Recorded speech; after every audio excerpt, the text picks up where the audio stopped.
اور نبی پاک صلی اللہ علیہ وسلم کے الفاظ کیا تھے؟ حضرت مولا کائنات حضرت علی المرتضیٰ رضی اللہ تعالیٰ عنہ فرماتے ہیں جب جنگ ہوئی تو نبی پاک صلی اللہ علیہ وسلم اپنے خیمہ میں حضور حالت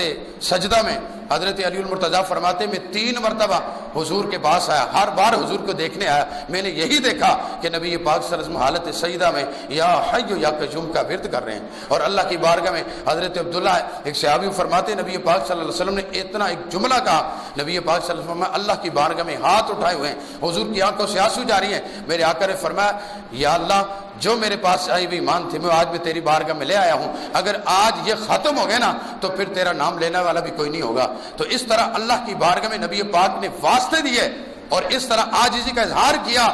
اور پھر ایمان کے ساتھ جب مسلمان جنگ کرتے ہیں اللہ مسلمانوں کو فتح دیتا ہے۔ اور پھر نبی پاک صلی اللہ علیہ وسلم کے بارے میں بخاری کی روایت ہے، آپ صلی اللہ علیہ وسلم نے بدر سے 1 دن پہلے یعنی غزوہ بدر سے 1 دن پہلے نبی پاک صلی اللہ علیہ وسلم میدان بدر میں گئے۔ میرے آقا کریم صلی اللہ علیہ وسلم نے بدر کو دیکھا، میدان کو دیکھا، نبی پاک صلی اللہ علیہ وسلم نے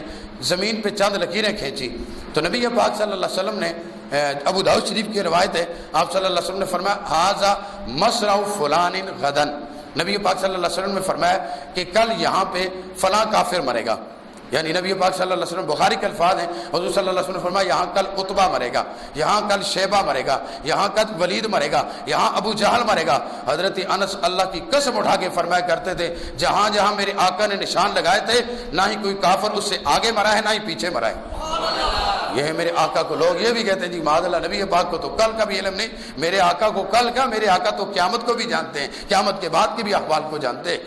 اور ہم جب بھی نبی پاک کا ذکر سنتے ہیں تو ایمان والوں کی ایمانوں میں اضافہ ہوتا ہے، اور اس لیے ہوتا ہے کہ ذکر کسی اور ہستی کا نہیں ہمارے آقا کا ہی ہے۔ بدر میں بھی میرے آقا آئے، احد میں بھی آئے، نبی پاک صلی اللہ علیہ وسلم نے جہاد بھی کیا، نبی پاک صلی اللہ علیہ وسلم نے اس جہاد میں بھی حضور نے قیامت تک کی اپنی امت کو درس دیا کہ فرمایا اگر امت اپنی فلاح اور کامیابی چاہتی ہے، ظلم کے راستے کو روکنا چاہتی ہے تو پھر صرف اور صرف جہاد ہی اس کا راستہ ہے۔ اگر آج بھی مسلمان جہاد کرتے تو آج کشمیر میں، فلسطین میں، دیگر جہاں بھی مسلمانوں پہ ظلم و ستم ہوتا ہے مسلمانوں کا یہ حال نہ ہوتا۔ اللہ تعالیٰ سے دعا ہے کہ اللہ تعالیٰ ہم سب کو نبی پاک صلی اللہ علیہ وسلم کا سچا غلام بنائے اور ہم پوری امت کو جذبہ جہاد بھی عطا فرمائے، کیونکہ اسلام کہتے ہیں امن کا درس دیتا ہے، لیکن میرے بھائیو اسلام غیرت کا بھی درس دیتا ہے۔ غیرت اگر ایک بندہ انسان کو تھپڑ مارے یہ تو نہیں بندہ کہا ایک اور مار، نہیں، بندہ کم از کم اپنا ہاتھ تو روک سکتا ہے نا، اس کا ہاتھ تو ظلم کا ہاتھ روکنا یہ ظلم کو روکنے کے مترادف ہوتا ہے۔ تو اللہ تعالیٰ سے دعا ہے کہ اللہ تعالیٰ ہم سب کو